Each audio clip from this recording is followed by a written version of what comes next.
इस स्वतंत्रता दिवस के मंच पर मैं हमारे समाज के गुण गिनाने नहीं आया, ना अपने नागरिकों की अच्छाइयाँ करने आया हूँ, बल्कि आज मैं आप सबको यह बताने आया हूँ कि हम क्या करते हैं और हम क्या चाहते हैं। मैं आदित्य शुक्ला 11वीं का छात्र आप सबके समक्ष हमारे नागरिकों के दौरे व्यवहार पर कटाक्ष करने आया हूँ। आज मैं अपना आलोचक काव्य लेकर आया हूँ जिसका शीर्षक है मैं भारत का नागरिक हूँ। हाँ, मैं भारत का नागरिक हूँ। मैं कूड़ा अपने सड़क पर फैलाता हूँ, लेकिन मुझे मेरा देश साफ चाहिए। हाँ, मैं वो भारत का नागरिक हूँ जो बिजली बचाता नहीं है, लेकिन उसे बिजली का बिल माफ चाहिए। हाँ, मैं वो भारत का नागरिक हूँ जिसको रिश्वत लेकर देकर अपना काम करवाता है, लेकिन उसे भ्रष्टाचार मुक्त भारत चाहिए। हाँ, मैं भारत का वो नागरिक हूँ जो ट्रैफिक नियमों का पालन नहीं करना चाहता, लेकिन उसे सड़कें सुरक्षित चाहिए। हाँ, मैं भारत का वो नागरिक हूँ जो कानून का पालन नहीं करना चाहता, लेकिन उसे कानून व्यवस्था सबसे सर्वोत्तम चाहिए। हाँ, मैं भारत का वो नागरिक हूँ जो अपने घर में दहेज लेता है, लेकिन उसको विश्व में नारियों का सम्मान चाहिए। हाँ, मैं भारत का वो नागरिक हूँ जो अपने माता पिता को वृद्धाश्रम में छोड़ाता है, लेकिन उसे अगली पीढ़ी से राम और श्रवण कुमार जैसे संस्कार चाहिए। हाँ, मैं भारत का वो नागरिक हूँ जो अपने सरकार की बुराई करता है और फिर कहता है are we living in a democracy.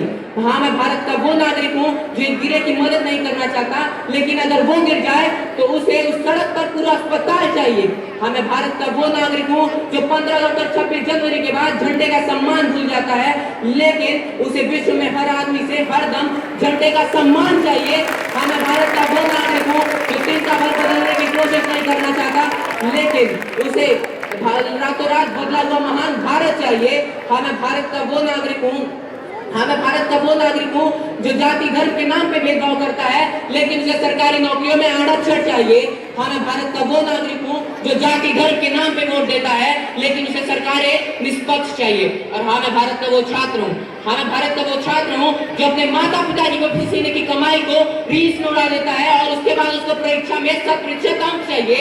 हाँ, मैं भारत का वो छात्र हूँ जो अपने शिक्षकों का सम्मान करना नहीं जानता, लेकिन उसे उनसे अच्छा मार्गदर्शन और अच्छा ज्ञान चाहिए। हाँ, मैं भारत का वो छात्र हूँ जो नीट पेपर के पढ़ना नहीं चाहता, लेकिन उसे शिक्षा मंत्री का इस्तीफा चाहिए। हाँ, मैं भारत का वो छात्र हूँ जिसका सिलेबस कंप्लीट नहीं है, लेकिन उसको सरकार से सारी जिम्मेदारियां कंप्लीट चाहिए, सारी जिम्मेदारियां कंप्लीट चाहिए। दोस्तों, आखिर कब तक हम अपनी कमियों को सिस्टम की कमियां बताएंगे?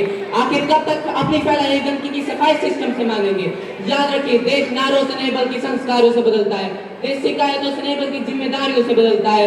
देश अधिकारों से नहीं बल्कि कर्तव्यों से बदलता है, और देश सरकारों से नहीं बल्कि उसके नागरिकों से बदलता है। तो आज के बाद इस मंच पर शपथ लें कि न कभी रिश्वत देंगे, न कभी रिश्वत लेंगे, न अन्याय करेंगे, न अन्याय करेंगे, न कभी अन्याय होने देंगे, न गंदगी फैलाएंगे, न गंदगी फैलने देंगे। और आज के बाद किसी के ऊपर उंगली उठाने से पहले खुद को जांच लेंगे। धन्यवाद। जय हिंद।